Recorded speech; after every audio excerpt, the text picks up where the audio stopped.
গল্পকথন by Juthi চ্যানেলে আজকে শুনবেন হুমায়ূন আহমেদের লেখা ছোট গল্প সালাম সাহেবের পাপ। মিসির আলি আমার দিকে খানিকটা ঝুঁকে এসে বললেন, অবসেশন শব্দটার বাংলা কি বলুন তো? আমি খানিকটা ধাঁধায় পড়ে গেলাম। চট করে মাথায় কিছু আসছে না। তাই তো, অবসেশনের ঠিক বাংলাটা কি? মিসির আলি মিটিমিটি হাসছেন। সচরাচর তাকে হাসতে দেখা যায় না। তার হাসি দেখে ভালো লাগছে। বেচারা দীর্ঘদিন রোগভোগ করে কাহিল হয়ে আছেন। 15 দিন পর গতকাল প্রথম শিং মাছের ঝোল দিয়ে ভাত খেয়েছেন। আমি গিয়েছি রোগী দেখতে। মিসির আলি আবার বললেন, অবসেশনে বাংলা বলতে পারছেন না তাই না? আমি বললাম, মাথায় আসছে, মুখে আসছে না। মিসির আলি বললেন, ইংরেজি অনেক শব্দ আছে যার ঠিক বাংলা নেই। ইংরেজি হয় না, যেমন অভিমান। অভিমানের ইংরেজি বলতে পারবেন? আমি বললাম, ভাষাতত্ত্ব থাকুক, আপনার শরীর কেমন বলুন। মিসির আলি বললেন, শরীর সেরে গেছে, এজন্যই মনটা সামান্য খারাপ। শরীর খারাপ করায় মন খারাপ কেন?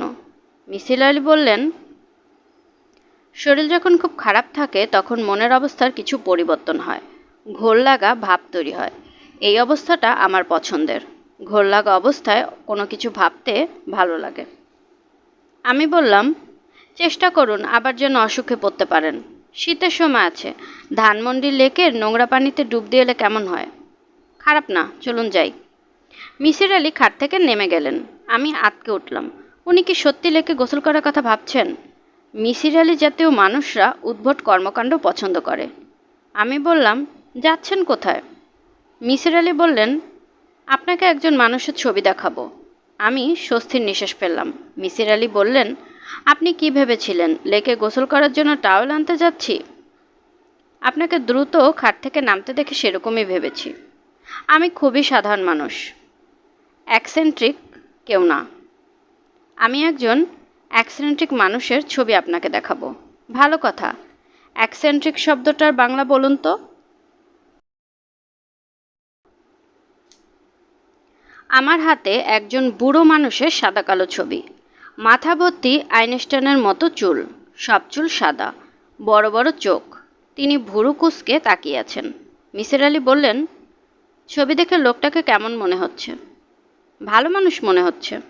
ভালো মানুষ মনে হচ্ছে কেন? চোখ বড় সেজন্য? সরু চোখের মানুষেরা ভালো হয় না? সব জাপানি কি খারাপ? আমি বললাম, আপনার সঙ্গে কুটতর্কে যেতে চাচ্ছি না। কি বলবেন বলুন। মিসির আলি বললেন, ভদ্রলোকের নাম মোহাম্মদ সালাম। কৃষি ব্যাংকে কাজ করতেন, এখন রিটায়ার করেছেন। অতি ভালো মানুষ। 2 ছেলে 1 মেয়ে। তার স্ত্রী নিয়ে সুখী সংসার। তার বড় ছেলেটি ভালো রবীন্দ্রসঙ্গীত গায়। ভদ্রলোকের ছবি নিয়ে ঘুরছেন কেন? একটু আগে অবসেশন শব্দটা নিয়ে কথা বললাম না? ওই ভদ্রলোকের একটা ভয়াবহ অবসেশন আছে। যখন আমি অসুখে পড়েছিলাম তখন ভদ্রলোকের অবসেশনটা নিয়েই ভেবেছি। তার অবসেশনের গল্পটা শুনবেন? শোনার মতো হলে শুনতে পারি। শোনার মতো তো বটেই, তবে ছোট সমস্যা আছে। কি সমস্যা? ভদ্রলোকের গল্প শুনলে তার অবসেশন আপনার ভেতরে ঢুকে যেতে পারে। তার ফল শুভ হবে না। গল্পটা বলুন। মিসির আলি বললেন, চা বানিয়ে আনি, চা খেতে খেতে বলি। আপনি খাটে পা উঠিয়ে আরাম করে বসুন। আমি আরাম করে বসেছি, চা খাচ্ছি। রাত 9টার মতো বাজে। বাইরে বৃষ্টি হচ্ছে। মিসির আলি খাটে হেলান দিয়ে গল্প বলছেন। মোহাম্মদ সালাম সাহেব এরকম এক বর্ষার রাতে বাড়ির সবাইকে নিয়ে টিভিতে কি একটা নাটক দেখছিলেন। হাসির কোনো নাটক। সবাই হাসছে, তিনিও হাসছেন। নাটকের মাঝখানে হঠাৎ তিনি উঠে বারান্দায় চলে গেলেন। বেশ কিছুক্ষণ হলো ফিরছেন না।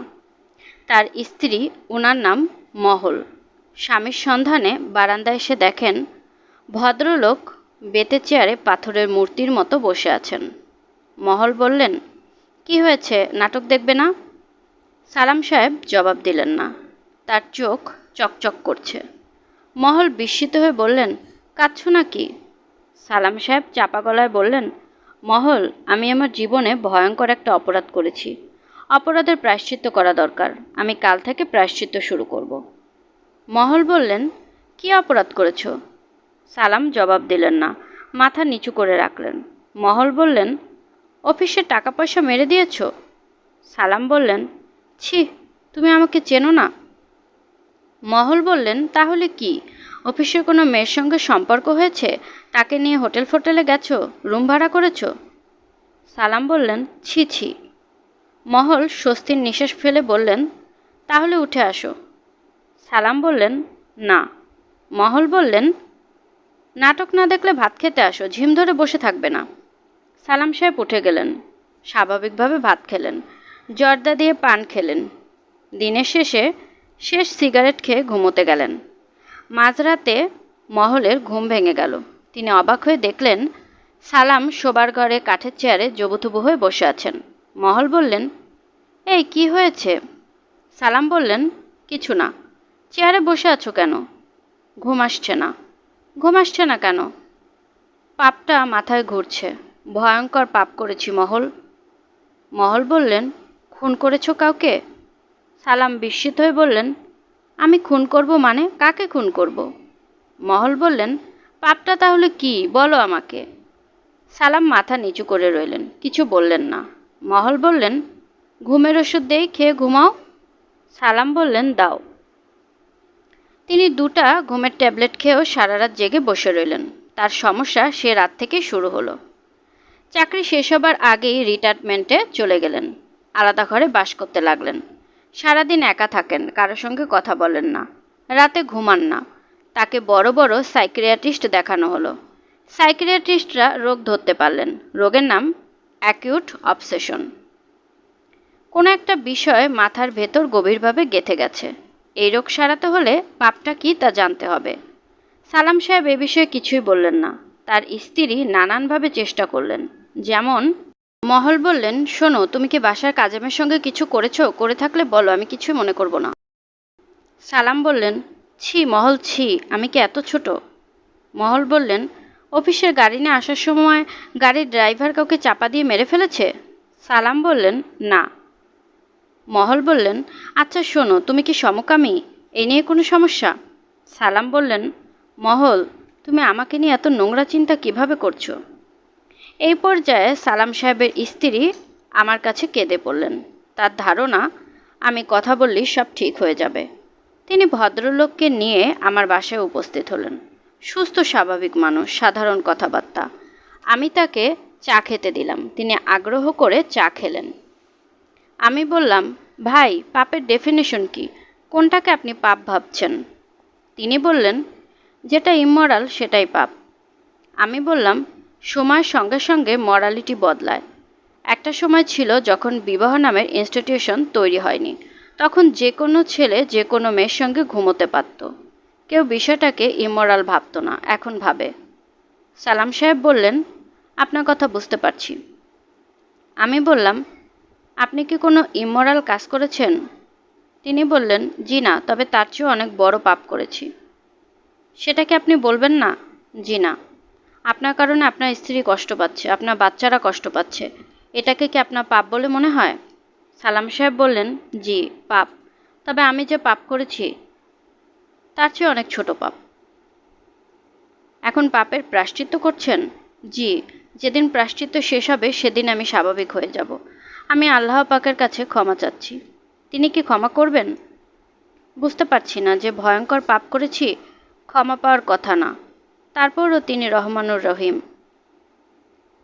সালাম সাহেব এক পর্যায়ে স্ত্রী, পুত্র, কন্যা ছেড়ে গ্রামের বাড়ি চলে গেলেন। সকাল থেকে গভীর রাত পর্যন্ত বাড়ির সামনে কাঁঠাল গাছের নিচে পাটি পেতে বসে থাকেন। খাওয়া দাওয়া প্রায় বন্ধ। মিসির আলি বললেন, গল্প শেষ। আমি অবাক হয়ে বললাম, গল্প শেষ মানে? সালাম সাহেবের কি হলো? উনি পাপটা কি করেছেন বলবেন না? মিসির আলি হাই তুলতে তুলতে বললেন, সালাম সাহেবের বিষয়ে আমি কিছু জানি না, তবে পাপটা কি সেটা মনে হয় জানি। অসুস্থ অবস্থায় যখন বিছানায় পড়েছিলাম তখন চিন্তা করে বের করেছি। আমি বললাম, বলুন শুনি। মিসির আলি বললেন, আমি গল্পের শুরুতেই বলেছিলাম সালাম সাহেবের গল্পটা না শোনা ভালো। শুনলে এই গল্প মাথায় ঢুকে যাবে। এখন তাই হয়েছে, গল্পটা আপনার মাথায় ঢুকে গেছে। এই গল্প মাথায় নিয়ে আপনাকে বেঁচে থাকতে হবে। অসংখ্যবার আপনার মনে হবে সালাম সাহেবের পাপটা কি, উনি কি পাপ করেছিলেন। উত্তর পাবেন না। আমি বললাম, আপনি সত্যি বলবেন না? মিসির আলি গম্ভীর গলায় বললেন, না। শুনছিলেন হুমায়ূন আহমেদের লেখা ছোট গল্প সালাম সাহেবের পাপ। আজকের গল্পটি কেমন লাগলো কমেন্ট করে জানাতে ভুলবেন না এবং প্লিজ আমার চ্যানেলটিকে সাবস্ক্রাইব করে রাখবেন। চাইলে বন্ধুদের সাথেও শেয়ার করতে পারেন। গল্পকথন বাই জ্যোতি চ্যানেলের সাথেই থাকবেন আশা করছি। আল্লাহ হাফেজ।